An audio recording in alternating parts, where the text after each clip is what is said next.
Over the past several years, an overly politicized and creatively bankrupt Hollywood has repeatedly given us unnecessary IP revivals, spin-offs, sequels, reboots, and rehashes, usually injected with their typical brand of identity politics. So it's not so surprising that we would eventually get an on-screen adaptation of Wicked, an alleged prequel of sorts to the classic movie, The Wizard of Oz. And I say alleged because unlike the beloved timeless classic Wizard of Oz movie, which was a direct adaptation of L. Frank Baum's original book, Wicked is actually a movie adaptation of a long-running popular Broadway musical, which itself is based on a revisionist fanfiction prequel book written by progressive author Gregory Maguire in 1995 as a criticism of istophobia in society. And although this point is often minimized by the mainstream media, Wicked isn't directly tied to the original Wizard of Oz movie or book in any official capacity, and from its inception, it's always been meant as a vehicle for far-left ideologies. You see, by presenting the Wicked Witch of the West in a sympathetic light as a stunning and brave victim that only turns to evil due to the patriarchy and her istophobic surroundings, it reframes the narrative of the original Wizard of Oz story to appeal to a more modern audience. So in a nutshell, Wicked the book and the musical have always been woke even before the term woke was ever invented. It just wasn't as noticeable to the general public because when it premiered in 2003, these type of cultural vandalism deconstructions were more of an anomaly, so it's largely managed to fly under most people's radar. Thankfully though, I am not most people, and while I've had many opportunities to see the Broadway play over the years, I've always said no because its premise has always seemed fishy to me, even without me knowing all of the little details. Also, to be fair, I don't often have the patience to sit through most Broadway musicals because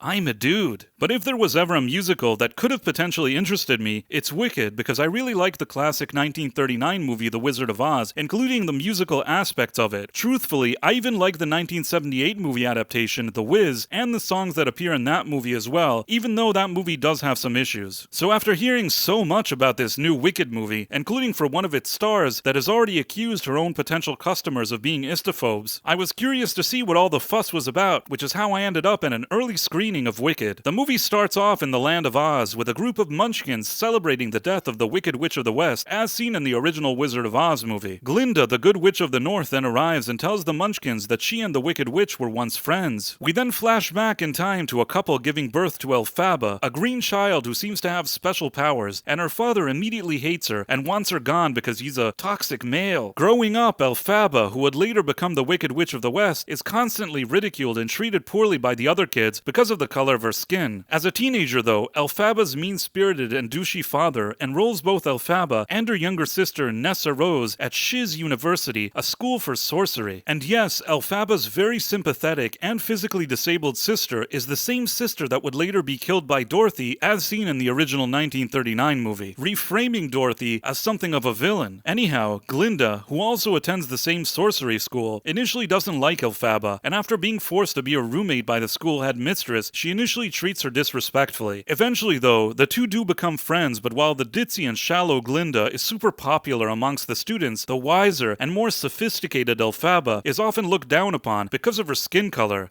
Again. One day, a seemingly dashing yet rather moist student called Fiyero arrives at Shiz University, creating something of a love triangle with Glinda and Elphaba. Even though Fiyero enters into a more official relationship with Glinda, it turns out that he has more in common with Elphaba than he cares to admit. In addition, it turns out that in the land of Oz, all the talking animals are now being silenced and abused by the establishment, including a university professor who happens to be a talking goat. And while all the students and school faculty are perfectly happy seeing animals suffer, only Elphaba wants to do something to help them because she's the only student with a conscience. Conveniently, after the school headmistress alerts the Wizard of Oz to the amazing powers Elphaba has, she gets a special invitation to meet with him. Glinda ends up tagging along though, and together they go to Emerald City where they finally meet with the Wizard of Oz. At first, Elphaba thinks that perhaps the wizard could help stop the animal abuse she's witnessed, but in a not so surprising twist, it turns out that the Wizard of Oz himself is behind all the harm inflicted on the animals because he's a sinister and evil toxic male leader. And to make matters worse, the Wizard of Oz then tricks Elphaba to cast a spell that actually hurts animals, which greatly upsets her. When Elphaba defies the wizard and leaves, he sends his guards to apprehend her. At the end, Elphaba escapes on a broom, leaving Glinda behind, who is now finally being embraced by the evil establishment. And then the movie ends with a "to be continued" sign, which means that there will inevitably be a sequel to this dreadful movie. Now I know many of you will tell me that this reimagining of The Wizard of Oz is already a proven entity, and that people have enjoyed Wicked on Broadway for years, but personally, I think this movie is super disrespectful and a steaming pile of shit. Why does every beloved narrative have to be reframed for modern audiences? And why does every reframing always have to peddle the same anti-male, anti-patriarchy propaganda? Also, I'm really getting tired of all this constant celebration of victimhood, and this movie is the very definition of that. And what especially annoys me is how sneaky this movie tries to be. It's seemingly an adaptation of a silly fanfiction Broadway play, but at the same time, it makes enough stylistic and visual choices to try and trick the audience into thinking that it's actually canon within the same universe as the original movie. And perhaps some people like myself know better. I'm sure there are some more normie people that probably haven't picked up on it, which is a shame because this movie, in my opinion, takes a dump on the source material. The Wizard of Oz is not an evil man that hates animals and wants to harm them. Glinda is not a shallow and catty opportunistic bitch. Dorothy isn't an evil girl that kills good people. And why does every reimagining like this have to have some dumb CW-style teenage love triangle? It's such a cheap and lazy storytelling technique. Not to mention the whole atmosphere at this school feels very modern day as well. From the way these characters act, look, and talk, it's as if you pulled them from a 2024 Los Angeles shopping mall. I mean, I suppose you could have explained this movie's extremely diverse casting choices, since it's a school where people from all walks of life can study at, but I think that the movie's over-the-top reliance on its diversity ends up hurting its very premise. Because on a practical level, am I really supposed to believe that such a diverse place that houses people of all ethnicities is so intolerant because one girl has green skin? There are a number of boys at this school that inexplicably wear skirts and nobody says a word about it, yet somehow this green skin girl, that's what captures all these people's attentions, that's where all the istophobia is focused. I'm sorry, but I don't buy that. And it's not like there's other aspects of the movie where this movie excels. Neither leads in this movie have enough of an on-screen presence and charm to really carry it. Cynthia Erivo is supposed to be likable as Elphaba, but much like in real life, she seems rather grumpy and annoying more than anything else. Ariana Grande is just a bit more likable, but I don't think her performance is anything to write home about either. It also doesn't help that these days, Grande looks like a 20-pound albino that fell asleep inside a dishwasher. I guess Erivo and Grande can both sing decently, but the songs are cheesy, dumb, and forgettable. And before you go and tell me, well, this movie wasn't made for you, it was made for women, let me tell you something. Both The Wizard of Oz and The Wiz also have musical numbers in them, and even though, like many other men, I don't necessarily prefer musicals, the songs in those other movies are awesome. Over the Rainbow and Off to See the Wizard put to shame any musical number that Wicked has to offer, and the same could be said about Ease On Down the Road and You Can't Win in The Wiz. And speaking of The Wiz, while that movie too certainly has its own somewhat heavy-handed messaging, unlike Wicked, it doesn't try to piggyback off the original 1939 movie. Instead, it aims to do its very own thing as its own unique standalone adaptation, which I have no issue with. And let's be honest, it also helps that The Wiz features the talents of Quincy Jones, Michael Jackson, Diana Ross, and Richard Pryor, all in their prime. Wicked is just hollow and empty of good writing, good acting, and good music. Sadly, because of how popular this play is with women, it'll probably make over $1 billion worldwide at the box office, and will then teach Hollywood all the wrong lessons, much like the Barbie movie did. Even though it was shit, people keep telling me, let the women have this one, it's not a big deal, and maybe they're right, but I still don't think this movie's extreme messaging is so great to teach children, and I also think that The Wizard of Oz as an IP does have male fans too, myself included, so it's not true that this movie should only be made for women. And finally, if it's not too much trouble, please take a minute to like, subscribe, and follow my channel. In a world where sites like Rotten Tomatoes give movies like Wicked Godfather-level scores, it's always good to hear the opinion of a more honest independent reviewer. In any case, thanks for watching, my friends. Thank you, and good day.